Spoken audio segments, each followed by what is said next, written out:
I'm a tone chaser. That thing you hear in your head that you just can't quite get. Hello, how you doing? So here you go, part 2, Ken Deane, August 1985, a very, very rare archival interview with Mr. Deane, and I am hoping you dug part 1, and here closing this up, part 2. Thank you. Oh, is there anything else that should be confessed or? I don't know. I don't know what it'd be. You don't know. Yeah. I mean, you understand what I'm trying to do. I'm just trying to show Get some people ideas what this down guy is, and yeah. then it's so hard, you know. A because I know him so well. I've been around the business about 15 years, and I've seen a lot of people, you know, quote rock stars and everything else. I mean, I've met Elvis Presley. I've worked on a Frank Sinatra record and all kinds of stuff. And I am they're good people, but I'm really impressed with Ed. Really? I really am. I think, as far as a person, the guy amazes me. Really? Yeah. I mean, he really is special. He's real honest. Yeah, he is to me. He really is. So it's not just me that sees him like that. No. There's really something about him, isn't there? Yeah, he's got. So, and once you really know the person, it's unbelievable. And he'll do anything. It doesn't matter what it is. He doesn't ask you why. If you need something or if he can help or whatever, it's just sure here. Yeah. You know what do you want? Yeah. Mm-hmm. There's no question about why or when do I get it back if it's money or anything else. Right. You know, it doesn't matter what the favor is. If he can do something, he'll do it. Sure. Yeah. That's hard to find in people. You did work with Elvis? I met him a long time ago, years ago, when I worked at Western. He did a movie called The Edge of Reality. I was on the session. I just was a setup boy then. Was that James Burton playing guitar? Do you remember? Yeah. Did you meet him? Did you have a chance? Burton? Oh, yeah, I knew James from a lot of the sessions at Western. I was working back there when they did the Beach Boys and the Mamas and the Papas and the Association, the Fifth He did all that Dimension. stuff? Burton played on a lot of things. He wasn't on all those, but I mean, he was there on a lot of dates. He played there all the time. That was back when Western Recorders was like the big rock and roll studio. Western Sunset and what's the other joint? But Western was like a who's who of recording back then. It was insane. Look at the schedule each day and see all the people that were coming in. Sinatra in one room and Elvis maybe in another one, and the Associations or something. Fifth Dimension in one room, or the Beach Boys. A movie score for MGM over here in another room. And quite a place. You met Sinatra? Yeah, I met him a long, long time ago, and I mixed when I worked at Warner's. Just before I left, I mixed a song on one of the last albums. I don't remember the name of now. How many sessions do you think that you've worked on? Oh, I don't know.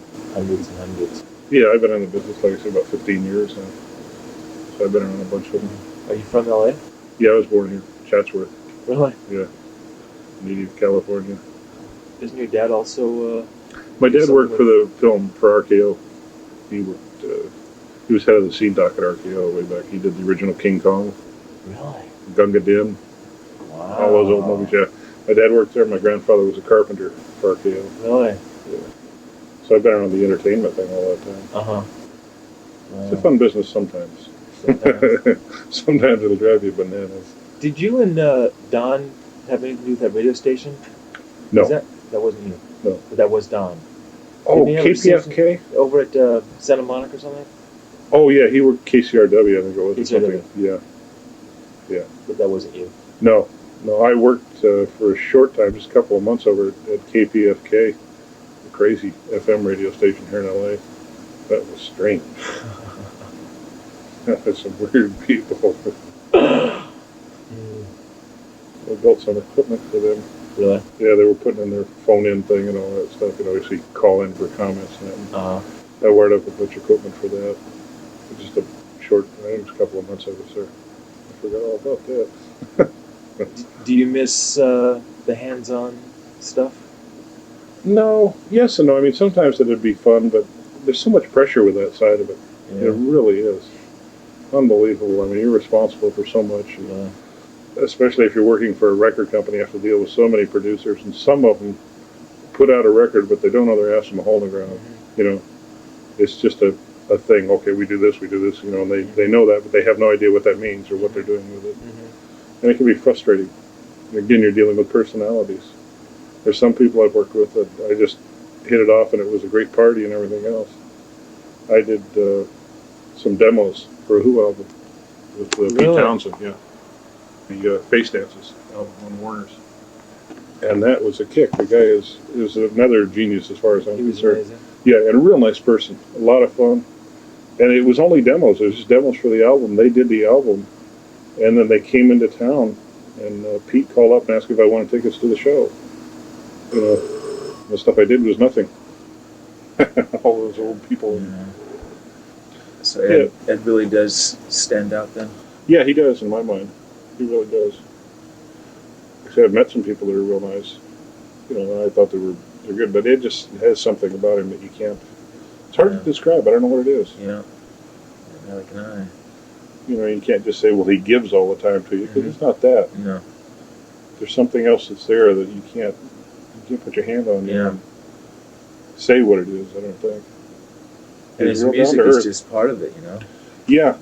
It's amazing to watch him play sometimes. It is. I mean, amazing. you hear something coming out of the speakers and you look down and you try to figure out how he's doing it or, you know, where it's coming from. And it's not that it's something that he's already written, it's just coming off the top of his head and these amazing things come out. And it's great to be around something creative like that and see it. Yeah. He's quite a musician. Yeah. I think that's what I respect too, is not taking anything away from him. There's been a lot of bands that I've liked, but I think that both Ed and Alex have had real music training, I mean classical training and everything else. They can actually read notes and it's not, I just say some bimbo that picked up a guitar and learned to play B flat, you know. I don't mean that the wrong way, but still it's, you know, there are a lot of bands that can do that. Right. Yeah, you can sense that it's there. Yeah. That really, him coming out and playing this stuff, you can sense that he knows. Yeah, he just doesn't go out and bang chords on a guitar and, you know, happen to put them in the proper order and make them work.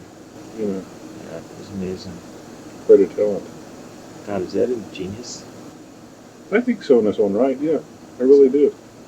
I think he's probably as much of a genius as anyone I've ever met. Yeah, a lot of people, there was a thing, somebody was commenting, you know, well, Ed wasn't the first one to ever do hammer-ons. Ed knows that too. But he sure does it well and really made it do something and have some meaning. He's not saying that he's, you know, at least I've never heard him act like he was the first one to ever do anything.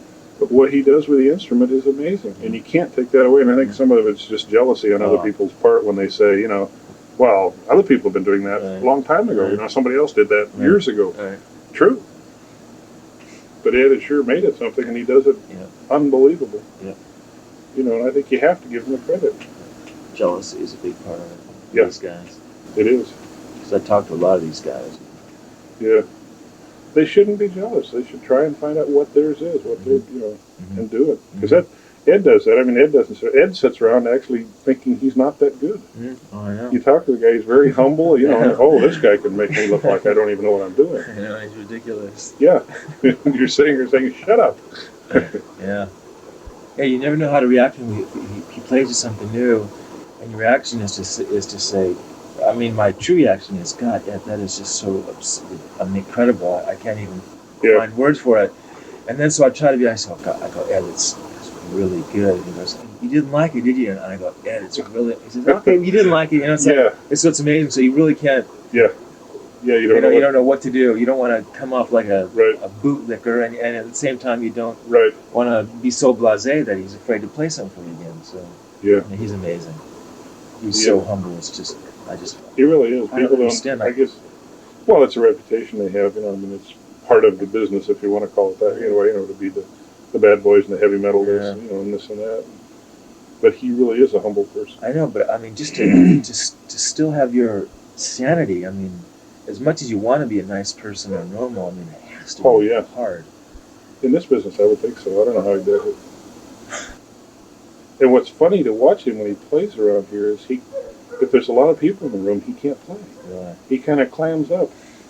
Getting by himself, he plays this amazing stuff. You put him on stage in front of 18,000 people, 20,000 people. Then he plays incredible. Yeah. But one or two people scare the hell out of him. It's so weird, you know, wait a minute, this doesn't make any sense at all, but it's true. Yeah. It really is. Yeah. It's amazing. I mean, I get these letters from that, the Guitar World store. I don't know if you saw that the big store I did on Ed. Yeah, I've got it at home. I put, in the front, I written like a little letter to the editor saying I was writing this book and people had information. And I mean, I've gotten tons and tons of letters, and they write up. I mean, they just want to know anything about him. I mean, anything at all. And I mean, just because I know him, I'm this incredible person too, you know. I know. I get to play 50 questions, and I'm sure you're almost a star, though. Really, like you said, in some respects. I mean, you've talked to him. Yeah, oh, really? Yeah. And it's because of that I feel that there's like a responsibility that I, because just the way that I do an interview with Ed, I sort of, rather than make it an article, you want it to be real, and I want to be real, and really get the point across, and they get a about sense of what this person is like, and it's like, so like I have a responsibility just sitting down with him and writing a book about him. It's like I say to myself a lot. I say, you know, well, why me? And I don't really deserve this, and I don't know it. But I think you've been honest with him too. I think he respects that. He, you know, because I see other people, and you know, there's some people he allows in, if you want to call it that, and there's other people he just kind of deals with. Yeah. You know. Right. It was my daughter's birthday last week. And I went to see her, and I told her, so I'll call and have Ed sing you happy birthday. And I got here, and I called her and stuff. I said, Ed, come here, would you talk to my daughter for a minute? And I said, it was her birthday. So he got on the phone and sang happy birthday to her. And she went crazy. She's 16, so she just went bananas. You know, and he sat there and talked to her. You know, and he says, bring her up here. You know, and I said, well, I don't like bringing people to the house. And it's his house. That's, you know, that's the other thing. He says, I'd rather have her come up here than have the damn pool man know the combination to the gate. Oh, God. You know. Which, I mean, the pool guy, Bruce is a nice guy, but, I mean, you know, that kind of, that attitude. Right. He says, yeah, bring her up. Show her what you do. Yeah. And he's talking to her on the phone. He says, get your dad to bring you up so you can see what your dad does. That's, I don't know, that's neat. Yeah, he is. Because, like I said, it is his house, and I really respect that part of it. I have a lot of friends, you know, people that I know. Why don't you take me to the studio someday? And I said, well, if I was working for Warner Brothers or something, I'd do it. But I said, I can't here. Yeah. It's not right. This isn't a, you know, Disneyland. I'm not running the tour bus through here. Exactly. That's why I even felt fun the one time when I brought the girl photographer up here. Yeah. But I knew she was going to be discreet and quiet. But it's like, I mean, I've never... One time I brought my friend who was a cello player, and I called Ed. I said, Ed, listen, you know, you're playing cello. My friend's a great cello player. And they came up, and they were out in the studio till 5 in the morning. I mean, he loved it, you know. Yeah. But I mean, it's there's you can sense that too, though. You know, certain people that are all right, you know. And I just don't do it unless I talk to him too. Yeah. You know, Van Halen went to Europe. I don't know the exact story. Ed could probably tell you better, but they were. Motley Crue was one of the bands on the show. I think there was about 6 bands playing there. That was the Donington show, right? Yeah, a couple Monsters of Rock or something. Yeah, it was right after the '84 tour. Right. And then they played Europe. They did like 5 or 6 shows. Right. And it was, I forgot who else was on it. It was Van Halen, Motley Crue, and AC/DC, I think. Yeah. But anyway, the guys from Motley Crue came up, and I guess it was Vince. I'm sure that's who it was. Anyway, they thought, you know, being rock and roll, you're supposed to be crazy, so they walked up and bit Ed. And I mean, he was almost bleeding. He bit him so hard. And they had to pull Ed off of him. Ed grabbed him by the throat and had him down on the floor. And the security guys, you know, pulled him off. Really? Yeah. Wow. They bit Alex. God. You know, and they, you know, you know what you do? Later, I don't know which one it was, but Ed got back at one of them later. They were in some restaurant, and one of them was there. And Ed came up behind him with a pair of scissors and cut his hair off. He walked up and got a big hunk out. Did you go on the road with anyone? No, I went in January when they started the '84 thing. I went down there just because Don and I had done something for Ed for the road. He was using all the Marshalls before. You know, he had like 10, I think, or 12 Marshalls for all the different stage monitors. But they're not, because they're bouncing around stuff, the tubes were falling. You know, they weren't real reliable at times. And we took one of the H&H amplifiers that we use for the studio monitors here, and took right off the speaker output of one of the Marshalls that he uses, his favorite one. So it had the actual sound of it, and then just padded that real lightly and ran it into another amplifier. So we had the stability of the solid state amp, because you could bounce those around and nothing's going to get busted. So we had the sound of the Marshall, but the reliability of the other. So I went down to Florida just to make sure all of it stayed together and worked the way we wanted it to. So. Was that the first tour that he used the H&H? Yeah. Yeah, that was last year at the beginning, January 17th, I guess it was, 18th, whatever. They played in Jacksonville. It was the first show. That was with Autograph, right? Yeah. Yeah. I used it through the whole tour. The thing, it was great. The H&H's? Yeah. Rudy had mentioned that. It worked out really well. Yeah, yeah. Looked real good. I went down there, and then I went down to the. I was there for Jacksonville, Hollywood, and Lakeland when I came back. And then I went down to Houston and Dallas. Mm. Screwed around. I went down to Houston because Ed got shocked real bad. He had a guitar in his hand, and the mic, there was. Not grounded? Yeah, something was screwed up on the grounding, which I had fixed up at the very beginning. That was one of the other things, to get all the noise and stuff out. Somebody had added a piece of equipment in there that was grounded different, and Ed got knocked on his ass. Really? Yeah. So Don called me and said, "You want to go to Houston?" Good. Wow. So I went down to check that out. And I stuck around for the Dallas show, one of the Dallas shows. That's when Ed played with Michael Jackson. Oh. The Jackson tour there. It was in Dallas. Michael and them, they were there at the same time, so Michael asked him to come over and play. Did he play Beat It? Yeah. He did. He played a solo? I mean, Yeah. Obviously? Yeah. Could he pull it off? Yeah. Fair. Yeah. He kept listening to the record because he couldn't remember what he played. Oh, it'd be pretty hard to play exactly what he played. Yeah. I mean, because I guess it was Yeah. couple solos spliced. Yeah. Yeah, he did. God, that was hot in that place. You mean the Was it temperature the- high, you mean? Yeah, it was like 90 or 100 out there on Yeah. the field because it was at where Dallas plays the football team, Houston, Texas Stadium or whatever it is. Uh-huh. It was hotter than hell in there. And unfortunately, it's not like backstage at Van Halen. Pepsi or Perrier. Really? Yeah, the Jacksons don't drink. Wow. It was only Pepsi Cola or Perrier, and that was it. Weird. So some of the Van Halen monsters, were wandering around back there drooling and trying to find booze. Huh. Did people go crazy when Ed walked out? Yeah, at first they didn't really see who it was right off. He just kind of came out a little bit. And then once they saw it, yeah. Huh. Is that the only song he played? Mm-hmm. Yeah, he just played on that. It's kind of weird. I heard that the guitarist in the Greg Wright, I guess his name is, some kind of... Yeah, he tried to play, he tried to play like Ed and stuff, and then he played the guitar behind his back. And, it was, like we're talking about the jealousy thing, trying to outdo him, Yeah, but I'm the star with Michael Jackson, Yeah. So it was, I heard that he had Ed tuned to the wrong bangers on there. I don't know. So. I'm not real sure about that part. Because Ed took his guitar over earlier in the day and stuff. Rudy went over and they set up some of it, but it was a little disappointing. I think it wasn't done as well, yeah. They didn't really introduce him or thank him at the end of it, Wow, weird. Yeah, you think they would have, but, Eddie Van Halen, thanks, Ed, or something like that. Yeah. Yeah. And I suppose the Jackson's crowd isn't a Van Halen crowd. So. No, but even so, I thought professionality would dictate that, and tell you that even so, Yeah. Because the people still liked it. They liked the record. Yeah. So what was life like? Dave had to make a big show there, too. Oh, my God. Big entrance. We were sitting right in the middle, on the field stuff, and Dave had to come walking in with a crowd around him, his entourage, a bunch of guards and stuff. Obviously, everybody knew who he was, and they all came running over to the seats and the whole bit. Because the other guys, Alex and the rest of Mike and them, set up in a private box, which was all right, but Dave walked right out in the middle of everybody. Yeah. Amazing. How much can one person want or need? I don't know. I understand. I think you're right. I think it's a need, How much? How insecure can you be?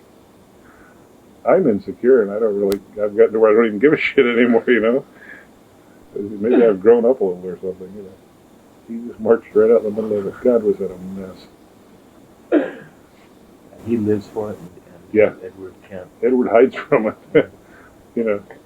Edward likes to praise, I'm sure anybody does, but he doesn't. He does, but he doesn't. Mm-hmm. He wants you to know it, but recognize it. Once you do, then he's kind of like, Mm-hmm. Right. So his life was the road. That's hard. Crazy. Hard. That's hard. That is really hard work. I don't know how they do it. I mean, not only the band, but the road crew especially. It's insane. I think they had like 50 or 60 people. And Jacksonville, they'd get there and set the show up during the daytime. do the show that night. At the end of the show, tear the whole stage down, load it in trucks, drive to the next city, and set it up the next morning. And that was a big show last year. You saw it, so I mean, it was to tear that whole stage down, lighting and everything. The one show that they had to cancel in Tennessee somewhere, they canceled that because the building wouldn't hold the lights up. Wow. I mean, they had like 21,000 pounds of lights, 7 semis, and 2 other trucks for merchandise. And to do that, that many shows, 100 shows, and have, not even a day. I mean, you sleep on the bus going down there that night, wake up in time to set everything back up again. Yeah. That's a lot of work. Yeah. It's hard on the band, too. I mean, to try and be up for that many shows. I don't know that many people that could be up that many days. I mean, to play a thing, to really try and put on a good show. They do it, but that's tough. Yeah. That's not a picnic. Everybody gets, a lot of people I would think, oh boy, it must be fun to be out there on the road and you just party and have a great time, Especially if you're the band, you don't have to do anything. Bull. You got to get up for it and you got to go over to sound check and get all that worked out and hope that the building is going to be okay and you're not going to run into noises and weird shit. Do a show, and then after the show that night, you're so hyped up from that, you can't really just calm down right away. You jump on the bus or go back to the hotel room and get your bags packed and throw them on the bus and take off again. Stay up quite most of the night riding on the bus trying to, come down. Get there, sleep part of the next day, wake up for sound check again, say, oh, here we go again. That's not a picnic, I don't think. Not a show that big. I'm sure maybe some of the smaller ones would be easier where you had, a couple of days off between shows and things. But some of them, they had no time off. They do one show, drive, do another show. Yeah.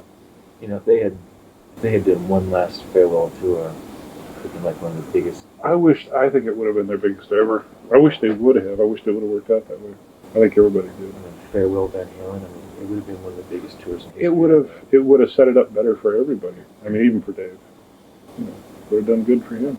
It just seems so incomplete, Yeah. Yeah, it would have been a great way to do it. Say, hey, we're going to take a little break now. A couple of us want to do some, things on our own. But we're going to do this one big tour for everybody, farewell thing.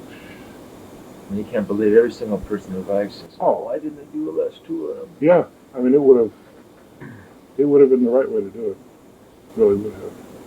And it's trying to second guess it, but record the live albums, the last record, and whatever, I don't know. Something. Something like that, yeah. The fans almost really deserve it. Absolutely. That's another reason why I say I think it was kind of a slap. The band, that was the thing that bothered me too, is after it happened, everybody said, well, the band split up. The band didn't. Right. I mean, everybody was there. It was one person that really did that whole thing. And that happened a long time ago, too. A long time ago. And it's been months now that really went off and nobody could say anything. Nobody wanted to. They were trying to work out stuff and figure out what was going on. Dave? Yeah. Oh, yeah. I remember it called me. Ed was freaked. Yeah. Ed was freaked when that first happened.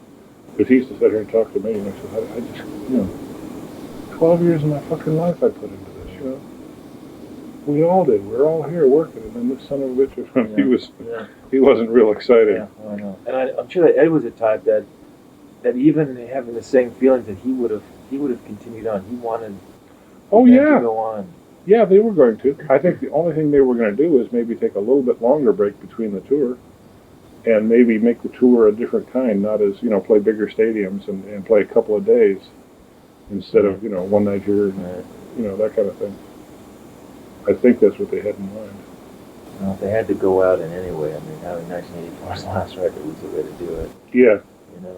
Yeah, that's true. Still gets played a lot. Jump was the official theme song of the Cubs. Was it really? They at all the Cub games, baseball games. If you ever see them on television, watch. They play Jump every time they go to commercial. Jump is the song that's on. Because I used to hear it all the time. They used to play it for basketball. Yeah, I heard it a bunch of times, and they also played it. They played it at some of the Olympics events. Yeah. It was the opening song for the Rose Bowl. The Rose Bowl game. Yeah. Really. Wow. Yeah, that was the opening for it. It's pretty heavy. Yeah. And I've heard it on news. Oh, yeah. News will play, Yeah, especially the intro part. They play that thing on just about anything they can get their hands on at times. It was weird that one band conspicuously missing from the Live Aid show was Van Halen. you know. I think so, yeah. The Live Aid show was okay, but it was kind of sad in some ways. Seeing that? some of those bands, Oh, those yeah. reunion things, Crosby, Stills, and Nash. Oh, that was, they heard were about it. horrible. Yeah. Oh, I watched it. They were terrible. Really? God, the harmonies and stuff, I mean, a bunch of sick cats up there. It was terrible. Really, at that part, I mean, I felt sorry for them. Yeah. And the Led Zeppelin was okay, but Page was just, Yeah. he was out of it. That's what I've seen. Yeah, he was all screwed up. I don't know, they were shooting up smack or what the hell he was doing. But man, he was a mess. There was a bunch of things. I guess some of the reviewers complained that Dylan sang at the very end of it with guitar player from the Stones. Keith Richards. Yeah, Keith Richardson and somebody else. Oh, the guy from... Ronnie Wood? Yeah, Ronnie Wood. Yeah. They played with Dylan and stuff. And then Dylan broke the guitar string and they didn't have an extra guitar to hand him, so Wood had to give him his and then go back and get him another one. You know, in the middle of the song.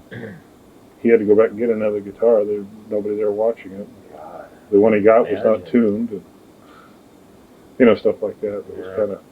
That's a big show to put on, too. In the commercial part of it, the local stations that carried it tore it to pieces. They really? Just, Channel 5 and all of them, like Channel 5 here in LA had it. Jesus. You'd see one song from a band. Almost every band did 4 songs. I watched it off the satellite, the live feed, the MTV live feed for theirs. And they wouldn't break. You know, they'd break, the MTV network would break to put on their commercial. But the live uplink was still on. Don and I were watching it. He had like a satellite thing at home. Oh, really? And watched it. And they stayed on the whole time with it, you know, each time you'd see it. Hmm. You can't, it's not something you can normally get, but Right. it was a shame. I mean, there's a lot of stuff. And some of the bands, like Channel 5 on one song, I saw them right in the middle of the song, just break and go to a commercial. You know, I know they have to pay for the airtime themselves too. They're, you know, but still, it seemed like it could have been a little bit better. More discreet. Yeah. So what, I mean, when there's no one in the studio, what do you... There's Yeah, things you around do here I that. still have to finish and Yeah. gadgets to fix and stuff. Yeah. Gate intercoms, which I hate. I made a mistake down there. I made a mistake of volunteering me to make an intercom for the front gate for me. It would work off the telephone. I wished I hadn't have done that, man. It's been a pain in the neck. I finally got it working, I think. But now they're talking about rebuilding the front house, so... Oh, they really? Yeah. What, adding on to Yeah. And I guess basically rebuilding it. it? Really? Yeah, so... Now I don't know if I want to put the gate intercom in until we get to that, because I don't want to, you know, run all the shit up to the house and have them tear the house down around it and have to redo it again. But I want to talk to Valerie, see what she thinks. Yeah. She's in Japan? I guess, yeah, I didn't know that. Yeah. There was a thing on the machine this morning when I came in. She called. Yeah, in fact, when Valerie had come and picked us up from the airport from New Orleans, she had a Brian Adams tape on. Hey, Tone Chasers, how are you? Look, guys, I hope you dug the interview. Listen, I know a lot of you have written and left comments and you have dug the interview. If you'd like to show your appreciation, I would really love a review up on Amazon. Just go to Amazon. You can type in Tone Chaser. You'll find my page. If you didn't buy the book on Amazon, it's cool. You can still leave a review. So that's about it, guys. I will talk to you later. Volume 3 is here, T3. So I hope you guys have your copies. And if not, you can go check it out on my webpage, tonechaserbook.com. See you, everybody. Thank you. V for Van Halen.